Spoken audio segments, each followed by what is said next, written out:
So it depends where you are, I guess, in the country. But I think Republicans are feeling their oats more. They don't have to be beholden to the Tea Party blessing if they want to have a chance to get elected, at least in New York. Well, also, New York Republicans will say to themselves that, we're not the same Republicans as, you're watching around the rest of the country. The ones that, of course, are highlighted, the radical ones, the Tea Party ones, the ones that get the most attention.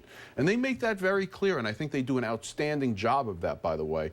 And when it comes to statewide Republican communications, I think they really are able to take advantage where they can in the various districts of those opportunities where being moderate is a good thing and is really the only thing to try to win. And that's what you're seeing. Take the science out of the whole thing. At the end of the day, Hayworth is just trying to win. Yeah. And she knows who her voters are. I think there's a real question, though, about how much of this is packaging and how much of this is substance. I mean, you don't see a lot of Republican office holders or candidates at the national level coming out actually in support of marriage equality, coming out in support of sensible gun safety laws, coming out in support of a woman's right to choose, coming out in support of comprehensive immigration reform. It'll be interesting to see whether the Ted Cruzes of the world succeed in once again forcing a confrontation with the Obama administration over raising the debt ceiling or adopting a budget, whether they're prepared to shut down the government once more. Well, you mentioned that. In fact, for me, there was that optic of Nan Hayworth standing in a semicircle with other Republicans and John Boehner when they announced the government shutdown, right? And, or the fight over the debt limit, excuse me, where they got really perilously close on that.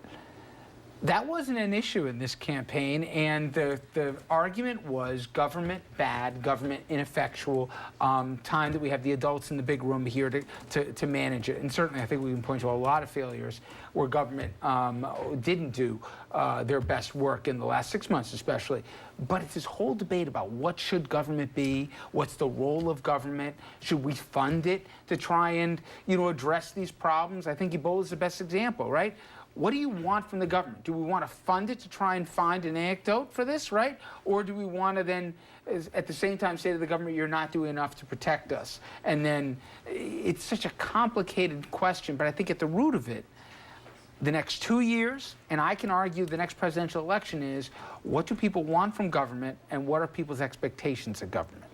Well, I think that's very well said. And in my view, we actually have a sort of a fundamental challenge and problem in this country right now.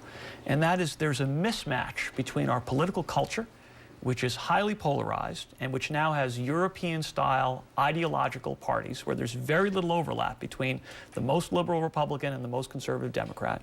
And on the other hand, we have institutions that are designed for more consensus-based and compromise politics. And the separation of powers works very well when you have relatively independent legislators and the funny who are part able is to the work American together. public's actually in the middle. The American public, but what you have right now is a situation in which it's difficult for the public to sort out who's responsible for the gridlock.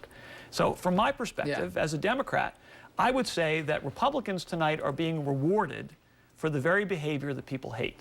That it's the actions of the House Republican caucus, which has been grinding the work of government to a halt. People are furious about it, but because the president's in the White House and they think he's in charge of everything, they're punishing him for the sins of the other party. And if you had clarity on who was actually running things, it would be easier for voters to hold people responsible for their actions. Conversely, would say, time out, you're in the White House and you're in the Senate, don't blame us. Absolutely, and Obama takes a great deal of this for, I think, in many cases, not governing well. And it's unfortunate, but he, in fact, is taking, and is across the nation.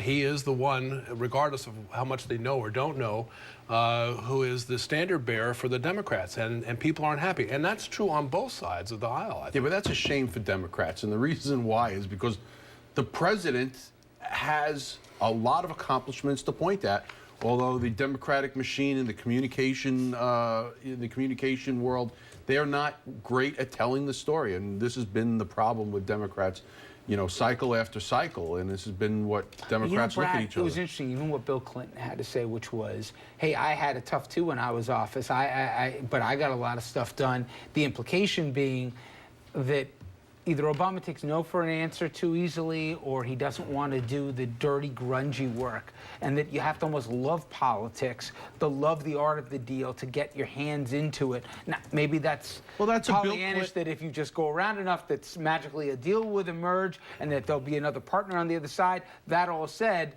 he's not the only one who said it. And I think Obama's that's maybe not a great deal maker. I don't think anyone's arguing he's the greatest deal-making president of all time. But there are forces that are working against him that won't permit for a deal. And then the third part is there are still great accomplishments.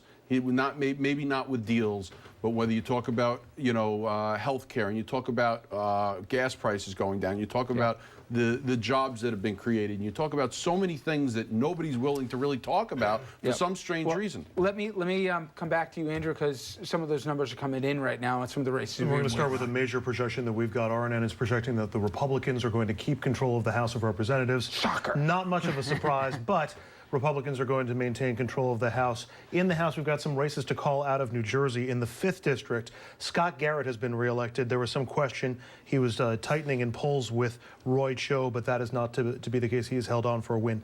In the 7th District, Leonard Lance has been reelected for yet another term, defeating Janice Kovac there.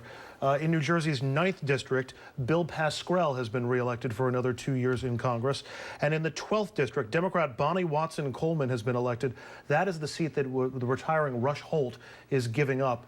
Democrat holding that seat. In addition, the 3rd District in New Jersey, that is the seat that is held by John Runyon, who is retiring after 2 terms in Congress. That is going to Tom MacArthur, the Republican candidate. So